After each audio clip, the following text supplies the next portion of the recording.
Question: how are movies made? This is how some do it. This is how most do it. But what about this way? Or this way? The Wheel is a filmmaking formula that's responsible for some of your core memories. Recognize any?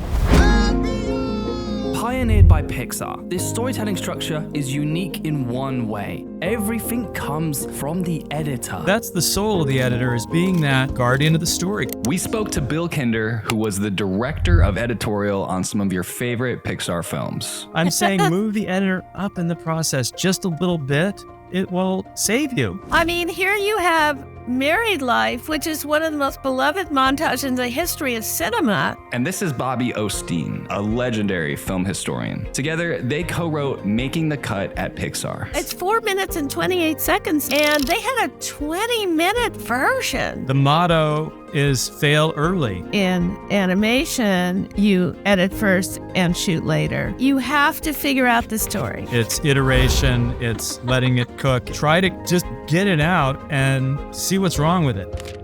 In their book, Bobbie and Bill pull back the curtain on the key to Pixar's perfection. But we asked the important question: how can we apply those to our own work?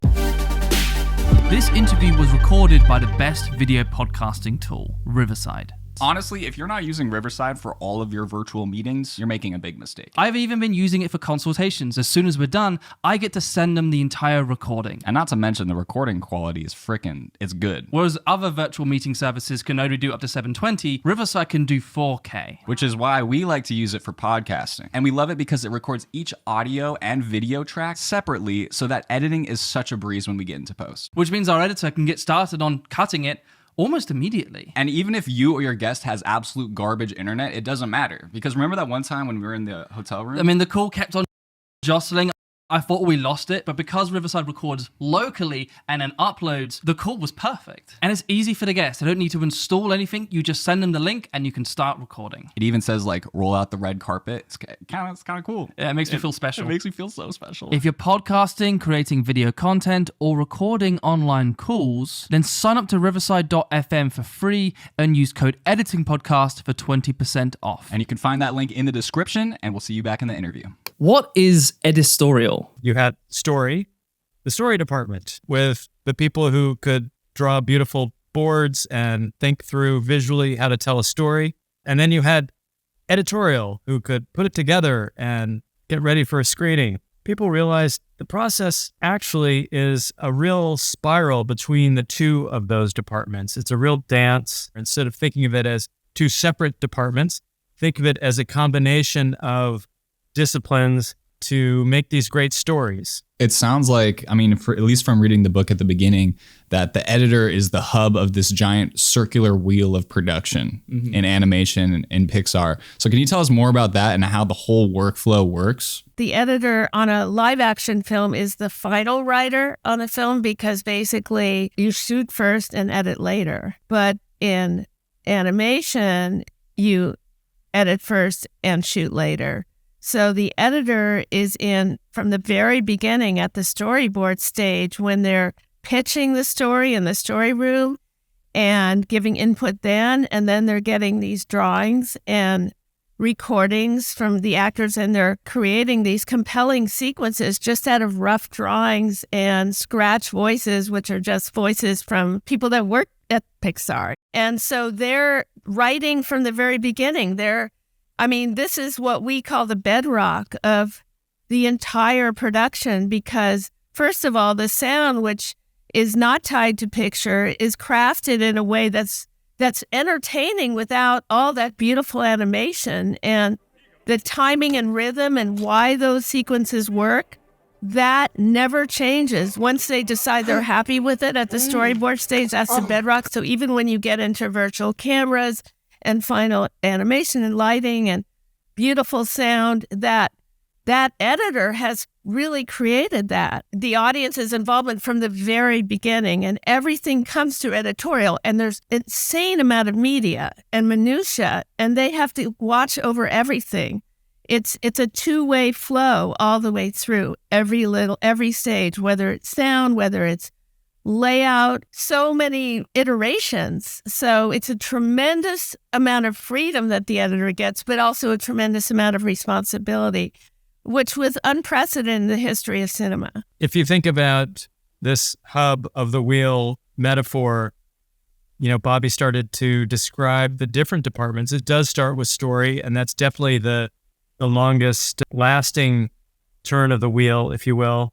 But then you've got layout, animation, effects, lighting, sound post, mastering. Think of them as spokes coming out of that hub that create this in and out from the editorial system. And this is why this metaphor of a hub and a wheel is much more effective for describing this process than, a pipeline that is linear and starts with the script and goes to pre-production, production, post-production, done. It's not a line. It's around and around, and all these iterations Bobbie's describing turns the wheel. And there's input all the time. So for example, if you're an editor on a live action film, you're in a cutting room and you get all these dailies and you can say, I want another angle, after they've wrapped the set, the actors have gone home.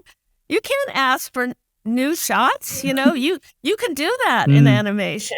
If only editors in live action had that luxury, because they're kind of triaging, you know what I mean? They're like, we're working with what we got, and there's a lot of manipulation you can do to cover up mistakes, sleight of hand. The way you've been describing it makes me incredibly jealous. For me, working in what I would call reality TV in web media, what I get in the footage, that's it. And so I have to figure out what the story is on what they have captured. And so if I don't get an opinion, if I don't get a soundbite, if I don't get a perspective from that person and they finished shooting a week ago and they've taken down a set, well, that's it. I'm in trouble. What are instances where there's an iteration or there's a story beat and you're just like, this isn't working. What can we do to change this before we go into the actual animation? An editor attends the story pitch. So you've got a given scene. Everybody in the room is, if it's a funny scene, laughing. If it's married life, they're, feeling the feels. Then it turns into a delivery of images and scratch recordings for the editor to recreate that feeling that everybody had. It's missing that kind of live feeling in the room. Or been to like an audition, of actors before, but they're always very positive, like the casting director sort of force a laugh or, like say, that's great.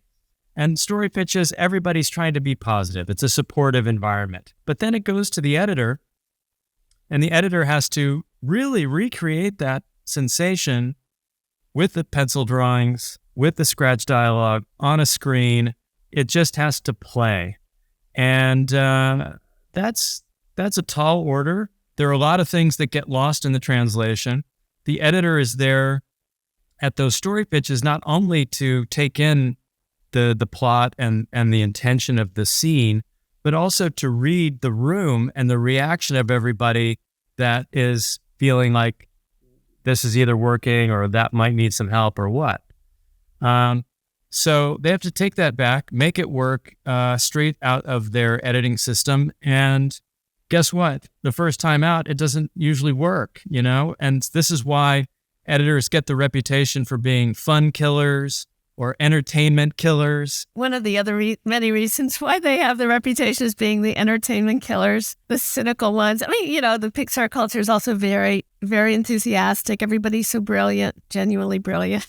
So it's hard to be okay, so this animator, who are basically actors, animators, so they create these incredible depictions and gestures and funny things and moving things. So what if they do something like sniff a flower in a moment and it's so adorable and it takes that extra beat, but everybody loves it. Look at the expression, look at the gestures. The editor might say, yeah, that's really adorable, but the timing and the rhythm of the scene is off now because there's a tension that we're creating. Let's look at the overall picture. What is the point of this scene? What are we trying to achieve? Now, I want to work with you, and maybe we can make it a little shorter, integrate it, but we we may not be able to use it because I'm the entertainment killer, but I'm actually the entertainment advocate. Bill and I love to use the phrase, the guardians of the story. The editors are always the guardians of the story. You know, especially even for the director, they're so caught up. There's so much going on all the time. There's so much minutia. There's so much to pay attention to just be that reminder, like they're the audience. The editors are always the audience. There's an expression at Pixar called sequencitis because there's so much time and energy and resources devoted to specific sequences, and they're like little mini movies in themselves. And you can get tunnel vision because the editor is the one that is counter to that, to try to look at the overall picture. But you always have, there's a great expression or philosophy in editing that I love, which is movie first, scene second, moment third. And what that means is every time you make an editorial decision, you think of the movie first, even if it's one cut, scene second, moment third. That's so you always keep the big picture in your head. And that's the editor's job. These ideas apply to all kinds of filmmaking. It doesn't have to be animation. What's interesting about animation is that it maybe because it takes 4 or 5 years to make one of these feature films, or, you know, all animation is painstaking. It kind of puts the process in slow motion so you can really dissect what is happening. And, you know, but how often have you received for any kind of project you're working on, something that the DP was in love with, you know, like I did this in a oneer, you're going to love it. The whole thing I did 40-second like move, and I held focus. I can't believe we got it. And then you're like, that's not what I need right here. I can't use it. You know, it's gone, you know? So that's the soul of the editor, is being that guardian of the story, guardian of the purpose of the seed. The motto is fail early. You know, it's like, try to just get it out and see what's wrong with it. Don't make it precious. That's definitely an approach, is why we do storyboards and why we put them in reels and watch them like that, because you want to see, is this working this way? If it works as a pencil drawing with a scratch voice, by the time you get Tom Hanks and beautiful lit, rendered, textured everything with effects and smoke and fire, of course it's going to be great. I mean, here you have Married Life, which is one of the most beloved montages in the history of cinema. And they had a 20-minute version. Really? 20 minutes? It's 4 minutes and 28 seconds now. 20 minutes. Didn't work at all. And that's fail early. And Pete Docter, what is known for, you know, as Bill said, many directors have different ways of working, like Lee Unkrich, because he's a director and formerly an editor. He's very, like, everything is very pre-planned. He already preconceives everything in his head, and he sort of has it all very, it's more controlled and finished product very early on.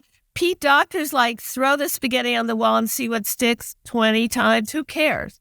Let's make it rough. The bones of it were there. He didn't even know really what he was going to do at the beginning. He just like, let's start the story. They knew where they were going to end up.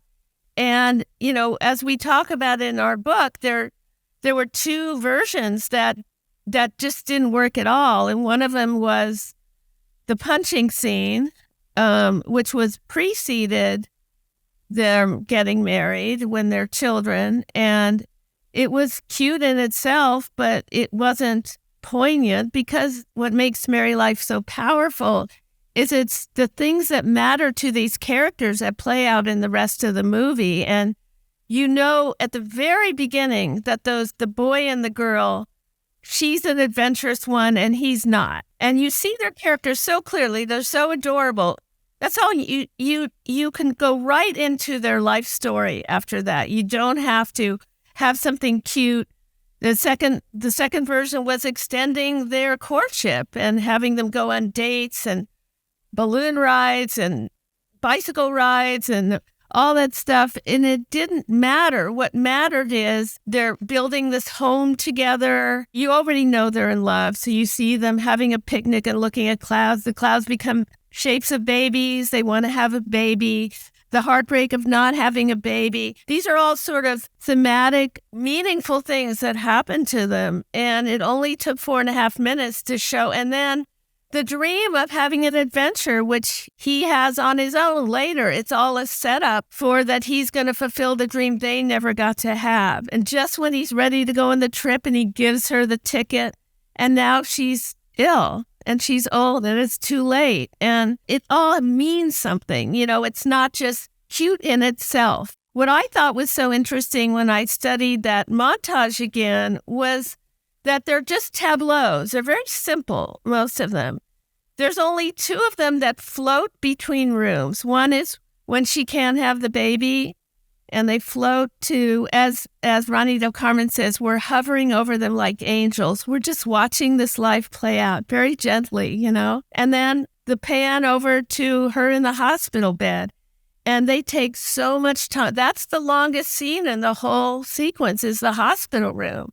There's so much coverage and so much time taken because it matters, And I was telling you guys when we talked previously, I saw a longer version of it. It was only 7 minutes, 3 minutes longer. And I wasn't emotional at all. And the fact that there's no dialogue is also the power of the image, Just the music. They were going to have sound effects, and at the last minute on the mixing stage, they decided not to.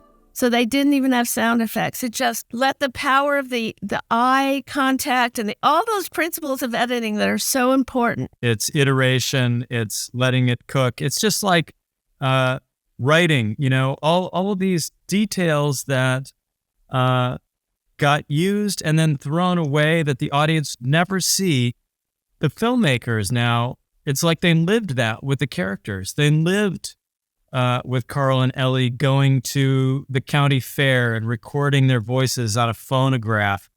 No one saw that, but now everybody who worked on it is like, okay, it's backstory. It's like, we know these characters, we know their experience, and we're going to crystallize it for the audience. Hello, cheeky segue. There's a few products we would like to share with you. So take a look. Get funding for your content. That's it. That's what Creative Juice can offer. Juice funds have helped creators upgrade their gear, hire editors, or start the podcast they've always dreamed of. Which was amazing for us because we really underestimated how expensive a podcast is. It's a lot of beans. But what's really exciting about Juice, though, is that you stay in total control of your content. Which is awesome because it's only you that knows exactly what you need for your channel. Juice just supports you with funding and resources. Think invoicing, expenses, income, and more. And Juice helps you with the worst part of being a creator.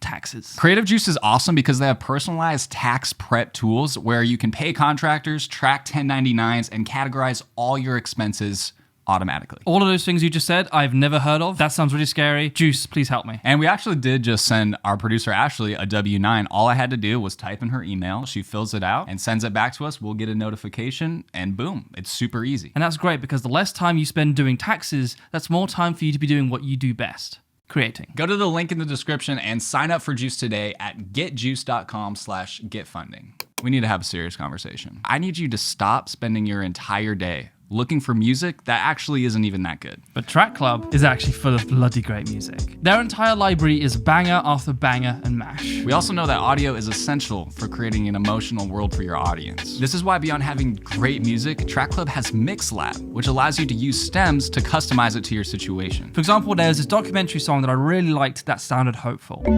But if I soloed the vocals, that sounded scary. Or I just used the mallets to create a build. And Trackclub makes it super simple to avoid copyright strikes. Paste your channel's URL into Trackclub and Bob's your uncle, your videos will be cleared automatically. My uncle's name's Dave. Guess what? They're offering your first month for free. So go to the link in the description and get your free month of Trackclub today. You guys, at least at Pixar, you have all the time in the world. You have $200 million budgets to make these ginormous movies. It's absolutely ridiculous.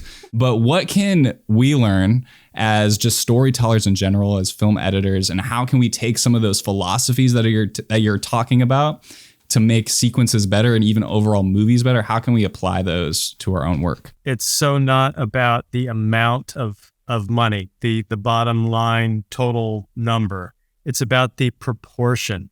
However big your pie is, spend, this much of it on editorial. No, spend this much. I don't know. Spend on editorial in time, in attention, in focus from the beginning. This applies to live action. Kevin Nolting, the editor of Married Life we were just talking about, says this. Why don't they do this in live action?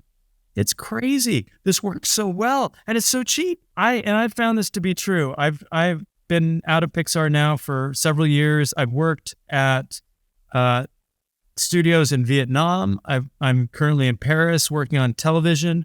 The schedules are much faster. They're crazy compressed. Budgets are a fraction of. And yet the editor is still essential and in the middle.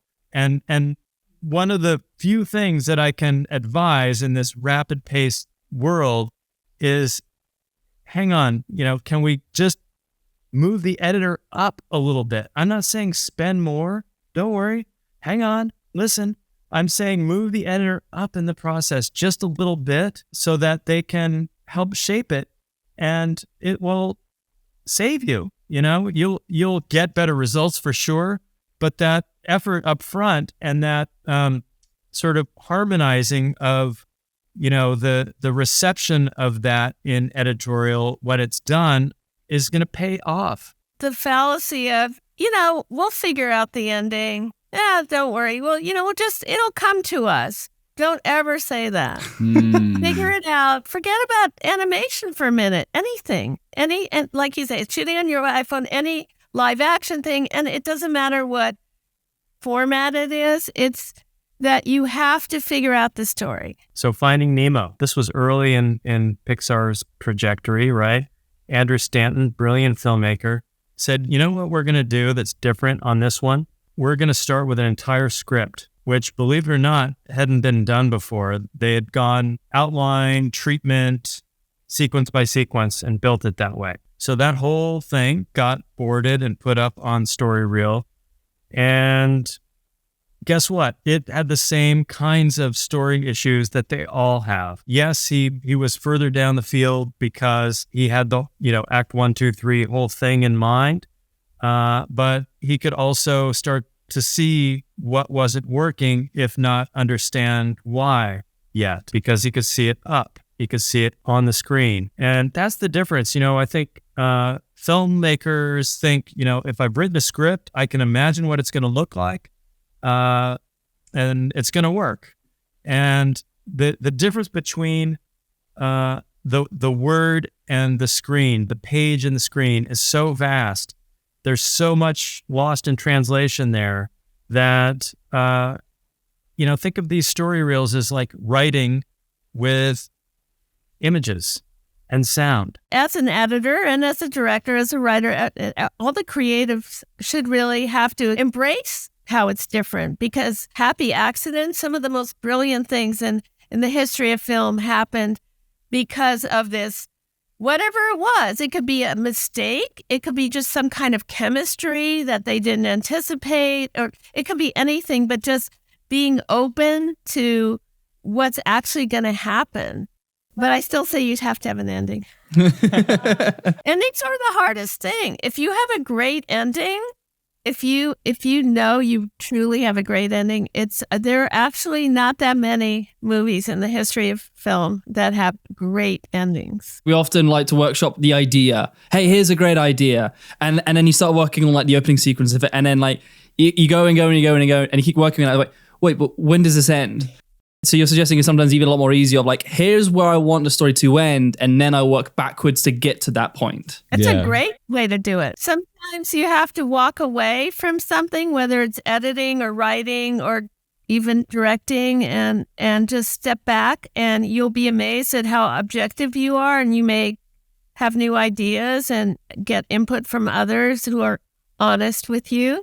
The other way that editors get perspective, and of course this is like built into their job description, is they have to be objective. They have to be able to look at this same thing over and over and over and make some kind of calibrated assessment. So one of the things that's built into the process at Pixar is these audience screenings.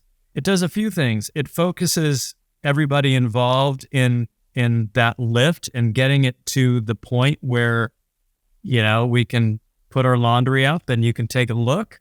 And it also forces everybody to watch it with people who aren't that close to it. You can try to say, this is going to be great. It's going to be great. Trust me. But if 100 people around you aren't laughing at that moment, you can't convince anybody that it's true.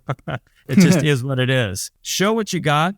Give it a couple caveats, like it's not color graded, the sound mix isn't there, and the music is tapped. But don't explain everything. Don't say, well, I wish I coulda, and then this, but then that, and well, we hope the next time, and put all these thoughts in the audience head. Just hit play and feel the room. And that is a very powerful tool for advancing, for iterating, for understanding how is the work that you're so close to really going to be received. Once you get that feedback, what's the next step? The first question is always, is there anything that isn't clear to you? Because, we're talking all about emotion and how do you get the feels and the tears and the laughs and all the things. But if the basic storyline is confusing, like you can't get to the next level. So the first question was always, is there anything that's not clear to you? Anything you want to understand a little bit more? Any questions you have? And that was often really revealing because, again, when you're so close to material, you got all kinds of assumptions, and you may have cut something out that, helped clarify, but now it's gone. And the new audience is going to be like asking questions that you didn't imagine anymore. How does ideation work at Pixar? Very organically, I would say. Here's a clue. All of those films came from the directors. Okay? A lot of studios would start with, we got a great property, and kid, you're going to be a great director. We're going to put you with this great property. Go. The process started at Pixar with betting on the person. The leadership, Steve Jobs, Ed Catmull, they're so brilliant. They would say, I'm betting on the person, not the idea. Okay? Give me your best 3 ideas. I'm going to give you 3 months to come up with 3 pitches of your best 3 ideas. Give all 3 of them your best, because I'm going to pick the one that we're going to make. You can't play favorites because that's the executive job.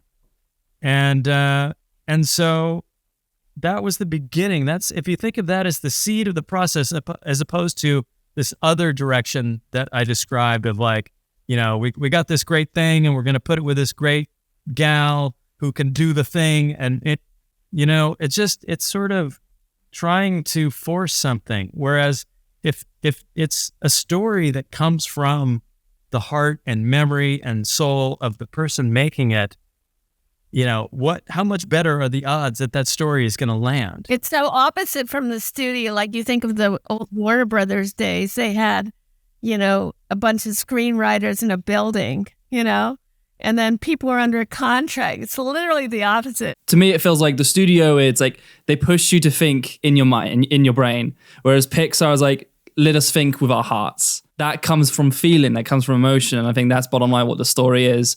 And so if it starts there, that's when you then ideate a really, really great story. Yeah, and more than that, it's like they start with their hearts, but it's also a story that they came up with, so it's something they care about, they have a personal connection to. Yeah. And I think that's honestly the best motivator out of anything. Trash Planet, okay, was an early idea at Pixar. Trash Planet was something that Pete Docter thought up back in, 1990 something, right? Like, we're going to have this post-apocalyptic trash planet, and these things are going to happen in this world. And the studio was like, whoa, that sounds dark and heavy. So it got shelved. It sat there for a while as one of those ideas to be set aside. And Andrew Stanton came along later. They all thought this idea had promise. They knew it, and they finally had enough credit in the bank, as it were, to say, this actually is really what we want to do. And Andrew took it over and did a story reel, the first 20 minutes of what would become Walle. And he knew that if he could convince these people who were fearful of the idea that we would have a family story in a post-apocalyptic world, that there was character and tenderness and heart in this environment, then we would have a chance at making this movie. Yeah, that's a really great editorial thing too on Walle, because here you had, Walle and Eve at the beginning in the romance. It's just them as characters and how to create compelling characters without dialogue, but also with the limitations of their physicality. And they tried, a lot of it was sound design is a big thing in terms of Pixar's value system and how much talent they have there to create a world.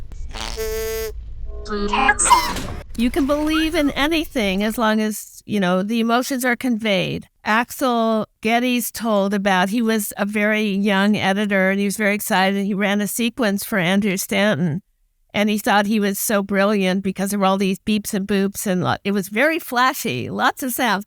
And he basically said to him, but there's no emotion. I'm not feeling anything. But he said it was such a lesson for him that, it's like what I was saying about eyes and connections and what were the sounds that were poignant, that made you feel something. And that was crafted in Editorial.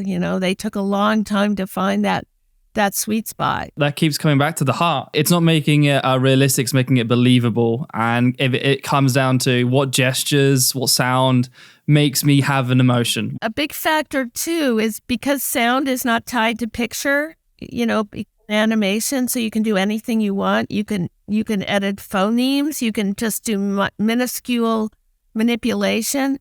But what you have to be careful about is the rhythm of dialogue has to be believable, so that you could take the air out of a conversation. You could speed it up too much. They had a problem of Finding Nemo at one point because it was just, they took the air out. There was like rat-a-tat funny, and you didn't have time to, as an audience, to respond to it in a way that you could relate to. I come from music video editing and a lot of live action editing, and there's so much inherent rhythm in the footage that you get. So every single action, every single way that like the performer moves their head or blinks or like does something, that's already ingrained. That's, burnt into the video. And the fact that you're thrown into this void where you're not only editing the footage, you're editing the acting as well. You're editing every single syllable of the performance, and you're editing every time a character blinks, every time somebody turns their head or walks from here to there. And that absolutely blew my mind. Part of that is something that I never heard of before I started working on this book, which is vocalizations. It can be anything. It can be even a laugh, something in between that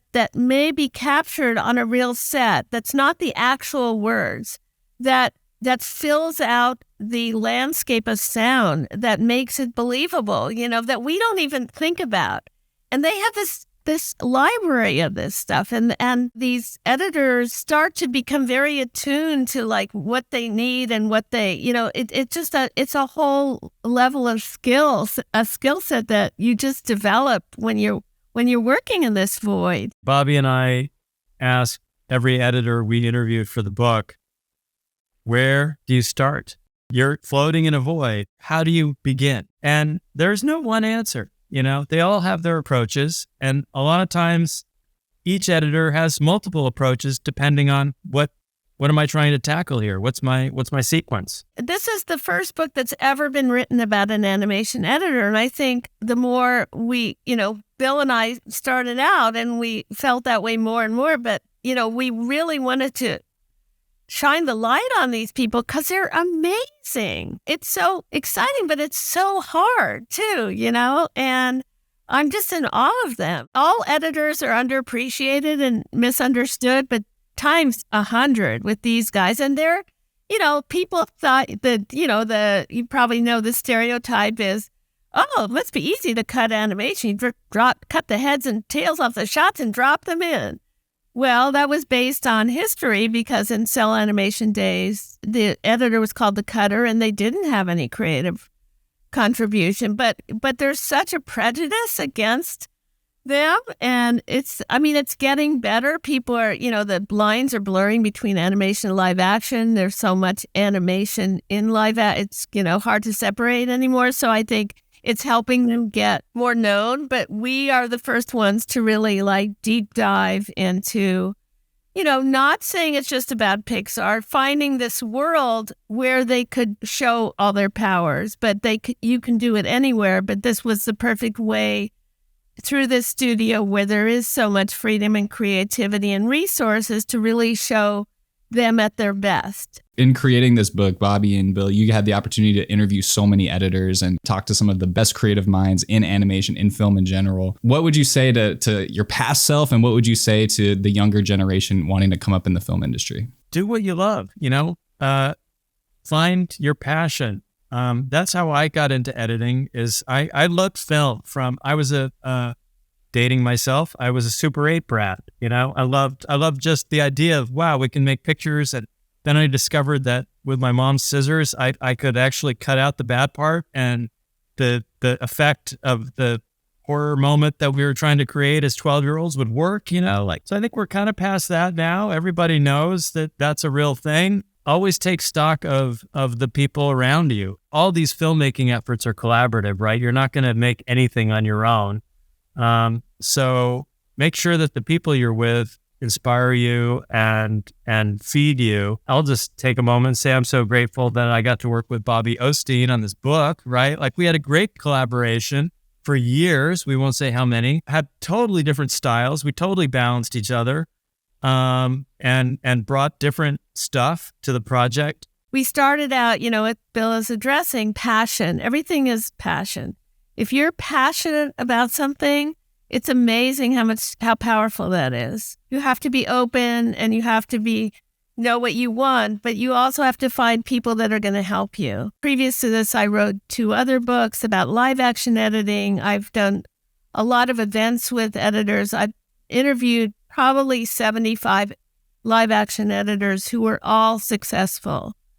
So what's interesting about that is to find the commonality, what is their secret, Why are they all so successful? And their journeys were completely different, obviously, and they're completely different people, but there are a few things that they all had in common.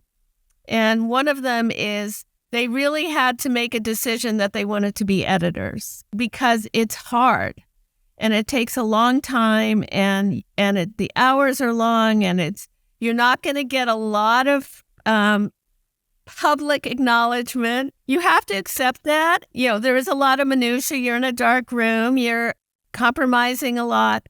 But these editors, I've met, I think, 1 or 2 editors that retired. Nobody retires. Wow. They just keep going. Yeah. If you have that passion. Obviously, luck and timing play a big role unfortunately, in life. Falling in love, career success, all those things, right, that you can't control. You increase the odds for success when you're driven and you're passionate and you really care, because people pick up on it. And that's what I noticed about all these success stories, is that they worked really hard. They were really driven. They really cared, and somebody noticed it and gave them a break. And that's how they all became successful. For example, Carol Littleton, who's my mentor, actually, and she edited E.T. and Body. She's this amazing editor. She says when she interviews editors, people think, to be assistants or apprentices, she says, people think they have to tell you all about what they've done and, impress you with their resume. She says, what I want to hear from them is how much they care about working on this project, and how much they care about editing. Because what people don't talk about a lot is assistants and apprentices in a cutting room are the first people the editor shows their work to. They want to know, they actually care about your opinion. So if you have really interest, if you are really involved in cinema and watch a lot of cinema and care about cinema and really care about editing, and you start talking in an intelligent, passionate way about editing, editors want to hire you, because they're going to ask you, they're going to show you their cut, their sequence, and they want your opinion, even if you're 20. I'm all for taking care of yourself and hard work. You know, there's a lot of abuse in these filmmaking environments and a lot of underappreciation, especially of editors. And as someone who, managed the editorial process, I felt like a lot of my job was protecting and defending those people from the expectation that they would just get it done no matter what. Also, stand up for yourself, protect those work boundaries, and make sure that the exchange is fair for you. You should never be told when to sacrifice. You should choose when to sacrifice. Passion is so important. And I also would imagine a lot of people's passion would be to work with Pixar. If you want to surround yourself with the people that you admire the most, the people that you want to think with the most, how would someone get the opportunity to work with Pixar? It's interesting. It's dynamic. It changed over time. I was there for 18 years. So it wasn't the same at the beginning when I was like, hey, anybody out there, come help, we need help, as it was at the end when we had a stack of resumes of people who were like, pick me, pick me. So how do you stand out?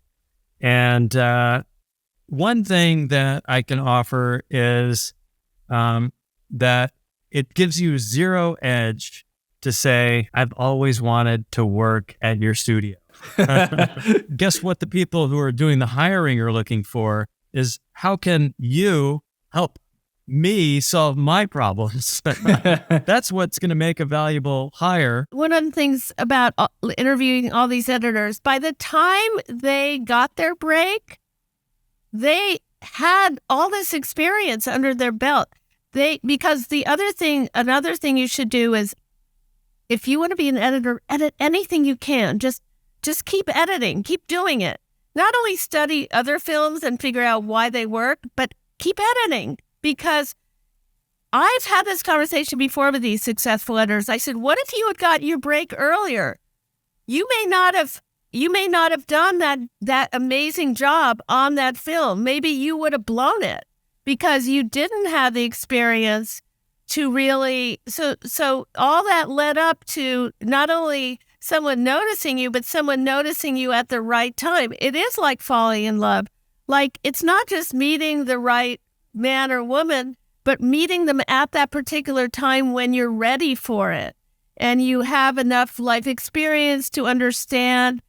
So in this case, you have enough knowledge, filmmaking knowledge, editing knowledge, life knowledge, wisdom, that you get that opportunity. Now you're gonna kill it. A lot of what I'm getting out of this is passion, then patience, and I think we're coming up with an alliteration thing. We need a third P here. And persistence for the most fruitful career. Passion, patience, and persistence. It's game over at that point. There we go. You got it. That's all you need. Thank you so much for this conversation. And if you guys don't know, they wrote this book called Making the Cut at Pixar, and it's a fantastic read. So if you'd like to grab that book, go ahead and hit the link in the description. We want to make sure the people that are listening to this, watching this, understand that there's 90 minutes of video content. It's not just a book, and it's a huge component of it because editing is about show and tell. There's over 40 segments of editors talking about their work, and you see the early stages, the storyboards and layout and animation, and you really get a window into their process, which is unprecedented. Nobody's been able to do this before. Not only the first book ever about animation, but show and tell.